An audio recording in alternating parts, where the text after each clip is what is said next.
ஒரு காலத்தில் திமுகவில் இருந்து திமுகவையே இரண்டாக பிளவுபடுத்தியவர் என்ற பெருமைக்குரியவர் வைகோ. ஆனால் இன்று அவருடைய மோசமான நிலை ஒரு தொகுதிக்கு கப்பம் கட்டுவதுதான்.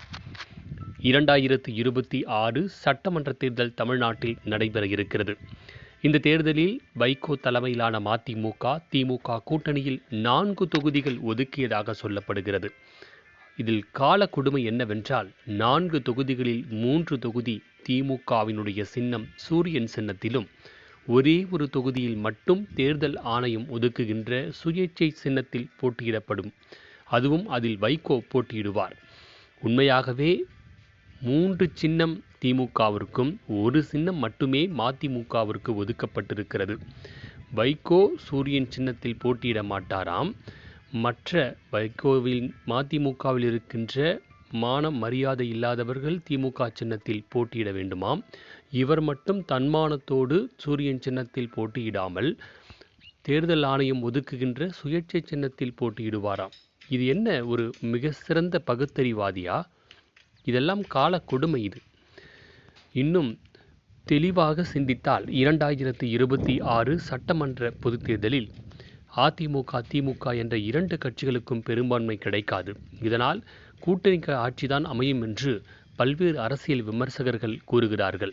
எனவே திமுக தங்கள் தோழமை கட்சிகளை தங்கள் சின்னத்தில் போட்டியிட்டால் தன்னுடைய கட்டுப்பாட்டுக்குள் வருவார்கள், தங்கள் இஷ்டம் போல ஆட்சி செய்யலாம் என்கின்ற எண்ணத்தில்தான் இப்படி 4 தொகுதியை மதிமுகவிற்கு ஒதுக்கி 3 தொகுதியில் சூரியன் சின்னத்திலும் 1 தொகுதியில் உங்களுக்கு விருப்பமான சின்னத்தில் போட்டியிடலாம் என்று சொல்லியிருக்கிறது.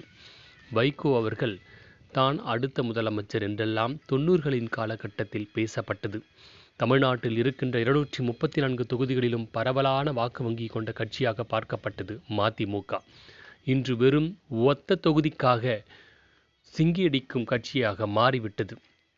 கடந்த 2024 நாடாளுமன்ற தேர்தலில் ஒரு நாடாளுமன்ற தொகுதியும் தற்பொழுது ஒரே ஒரு சட்டமன்ற தொகுதி என்று ஒதுக்கப்பட்டிருக்கிறது. பெயரளவில் 4 தொகுதியாக இருந்தாலும் ஒத்த தொகுதி மதிமுக, ஒத்த தொகுதி வைகோ என்பதே பொருத்தமாக இருக்கும். இன்னும் தெளிவாக பார்த்தால் சூரியன் சின்னத்தில் போட்டியிட்டால் தன் தன்மானம் தடைப்படும் என்று யோசிக்கும் வைகோ அவர்கள் ஒரு எம்எல்ஏக்கள் கூட இல்லாத காலகட்டத்தில் திமுகவினுடைய எம்எல்ஏக்கள் வாக்களித்து 5 ஆண்டுகள் மாநிலங்களவை உறுப்பினர் பதவி வகுத்தாரே, அப்பொழுதெல்லாம் உங்கள் தன்மானம் எங்கே சென்று விட்டது?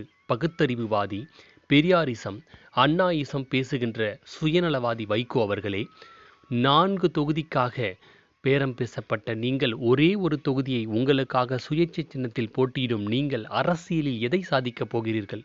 ஏன் இன்னும் உங்களுக்கு அரசியலில் வாழ்க்கை தேவை? இப்படிப்பட்ட அரசியல்வாதியாக நீங்கள் அரசியல் வலம் வர வேண்டுமா? உங்களை நம்பி ஆயிரக்கணக்கான நபர்கள் முட்டாளாகிவிட்டார்கள். உங்களை நம்பி லட்சக்கணக்கான தொண்டர்கள் எல்லாம் தோல்வியடைந்தார்கள். ஆனால் நீங்கள் தோல்வி அடையாவிட்டாலும் உங்கள் தொண்டர்கள் உங்களால் தோல்வியடைந்திருக்கிறார்கள். அரசியலில் இப்படி ஒரு தலைவர் இப்படி போன்ற ஒரு பண்புடன் இருக்கக்கூடாது என்பதற்கு சிறந்த எடுத்துக்காட்டு ஒத்த தொகுதி வைகோ அவர்கள்.